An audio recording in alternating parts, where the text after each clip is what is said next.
Hello everyone and welcome back. I am as always Inquisitor Aura and this is how to roleplay in World of Warcraft. And today we're going to be taking a look at the Hunter. Please note that these are just generally accepted guidelines to socially acceptable and lore-friendly roleplay in World of Warcraft. There is a niche for every type and style of roleplay out there. What I am telling you here are the generally accepted guidelines that will not get you ridiculed. Hunters are a class you tend to see a lot of, which is understandable given that they have some of the best tier sets available, they are extraordinarily versatile, and they fill the only ranged non-spellcaster niche. With some of the big changes coming to the Hunter class in Legion, I wanted to take some time to cover some of the ins and outs of Hunter RP, including a special pet RP mod that also works for Warlocks, Frost Mages, and Unholy Death Knights. For the most part, Hunters tend to identify as one of 5 major archetypes, and I will cover each one of those here. The first major archetype is the Sniper or the Marksman. This is the Hunter that focuses on pure ranged ability and the perfect shot. In Legion, the Sniper will not have access to a pet. This is generally an archetype that is roleplayed by marksmanship specialized hunters. And they will not have access to a pet, so will lend the Hunter a very lone wolf attitude. These kinds of hunters are single-minded and deadly accurate with their weapons of choice. Guns seem to be the logical weapon of the sniper, but a bow will work just as well. Sniper hunters tend to be aloof and withdrawn. As such, they also make great assassins if you should choose to go that route, hunting down the next contract or plying their trade in the densest of fighting. These kinds of hunters excel at finding weaknesses of all kinds, either gaps in an enemy commander's armor that a single bullet would fit nicely into, or an exploitable hole in an army's defenses. Excellent examples of hunters that fall into this category are Shokia and Amber Kiernan, the snipers you encounter in the Jade Forest mini-scenarios when you first encounter the Hosen as the Horde and the Jinyu as the Alliance in the Jade Forest. The second major hunter archetype is the Beastmaster. The Beastmaster is the hunter who specializes in training the various beasts of Azeroth and beyond. Like most hunter archetypes, the sniper and marksman being the logical exception, they create and build strong bonds with animal companions of all kinds.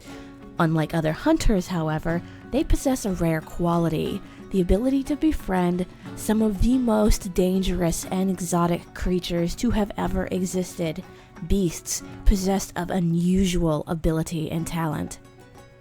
As such, the Beastmaster tends to focus on building this bond with their companion, using them as their weapons of choice.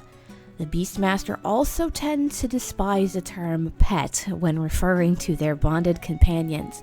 Make no mistake, the animals often found at a hunter's side are not tame. The only voice they heed is their chosen companions. To those unenlightened to the hunter's path, the hunter's companion is still a very wild and very dangerous creature. The most notable Beastmaster type hunter is, of course, the Mok'Nathal hunter Rexxar. Fun fact, his most iconic companion, Misha, does not join him until his arrival on Azeroth, as there are no bears on Draenor. The third major hunter archetype is the Tracker. The Tracker is often RP'd as either the Bounty Hunter or the Tomb Raider, and is the undisputed master of locating things that do not wish to be located, be they people, objects, or beasts. These are the hunters that are all about the hunt. It is the thrill of the chase, the pursuit of the quarry. These guys are the thrill seekers of Azeroth, crawling into the deepest, darkest corners of the world in search of whatever it is that they have set themselves after.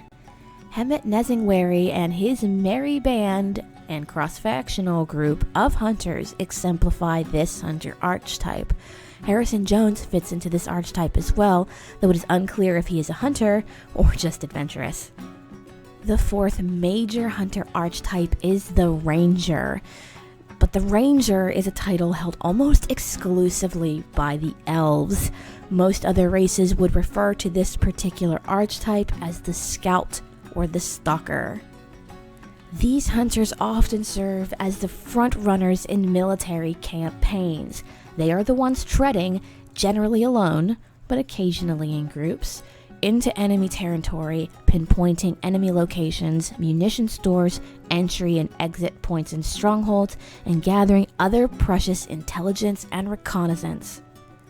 These are the hunters who, like the sniper, often serve as assassins, though instead of possessing a more mercenary mentality, they are more military-minded and have been sent, in all likeliness, to take out a high-profile target or asset to demoralize enemy troops. As such, they value stealth and silence, and are likely to choose companions who embody the same. Hunters that fit into this archetype are both Sylvanas Windrunner, who has Ranger in her title, or used to, and Nathanos Blightcaller, who in life was trained by the High Elves, the last true human ranger, and led the Alliance to many decisive victories. The final hunter archetype is the Survivalist, and this archetype often goes hand in hand with the Beastmaster, but can be portrayed in and of itself. These are the naturalists of the hunter class, men and women who are as close to nature as the druids are. They are the way watchers of nature, the path runners of the forest. These are the hunters that are the loners and avoid cities, preferring to hunt and live entirely or mostly off the land itself.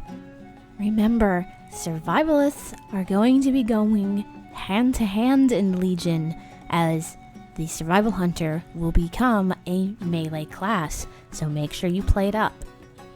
Again, Rexxar stands as a masterful example of the survivalist style of hunter, although the Tauren race as a whole tends to live just like this, so you can look to them for some inspiration as well.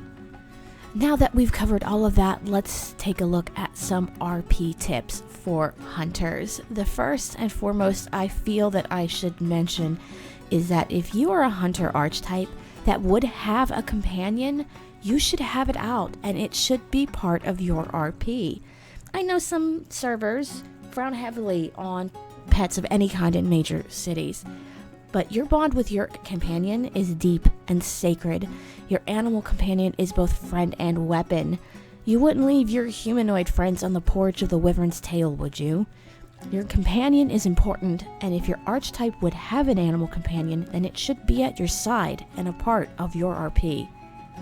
A lot of RPers believe that pets are an annoyance when it comes to RP. They do tend to clutter up spaces, especially if you're indoors. But the companion is a vital part of the hunter lore, and as such deserves to be included in your roleplay. Keep in mind, the reason that warlock minions, water elementals for frost mages, and undead minions for death knights are frowned upon is because of what they are, not because that they're pets. Demons, elementals, and undead are all bound creatures, contractually obligated in the case of warlocks or mages, or mindless in the case of death knights, and otherworldly. Remember, demons are generally considered bad, as are the undead, and people do not want a constant reminder that there are classes out there that deal with these sorts of things. Your animal companion, however, is of Azeroth, or Draenor, either one, and they are natural, including the spirit beasts.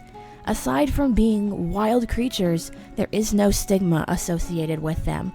Your bond with your companion is not forced. in the lore. You and your companion have come together in a symbiotic relationship out of mutual respect. You are bonded deeply to each other, and you are like halves of a whole. So if you have an animal companion, you should have them with you. To facilitate Pet RP, let me introduce you to Pet Emote by Ethan Centauri. This is a simple standalone mod that gives your pets emotes based on their type and allows you to emote for them as well. Different pet types will have different emotes, and they will randomly do things like chase bugs or smile or chitter or brush up against you, etc. You can have your pet emote at others if you have someone else targeted as well. There are a couple of cons, however. You can't change your pet's gender. I don't know how it decides whether or not they're male or female, but it kind of automatically decides for you. And you don't have control over random pet emotes. I'm not going to go into all of the little details here. I will save that for a roleplay add-on video coming up here in the next couple of weeks, so keep your eyes out for that. Don't be afraid to be aloof. Remember, the hunters almost by definition are loners. You need very little that you can't do or get for yourself. Also, hunters are extraordinarily intelligent. They are particularly intelligent when it comes to the nature of beasts and the way the things work in the wilds.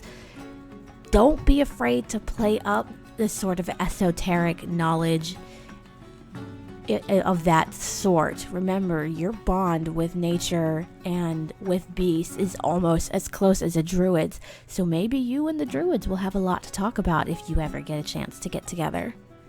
Well, that is going to be it from me for this week. Thank you guys so much for watching. Remember, if you like what you see and you want to see more, don't forget to hit that like button. Don't forget to comment below. Don't forget to subscribe. As I promised, I'm putting videos out once a week again. So here it is. Have fun with it. Enjoy it. I know the hunter is an often played class, and I know that there tend to be a lot of rules surrounding what you can and can't bring into cities in the way of pets at any rate. But I encourage you to just take this to heart and, do what you like, enjoy it, have fun with it, and so on and so forth.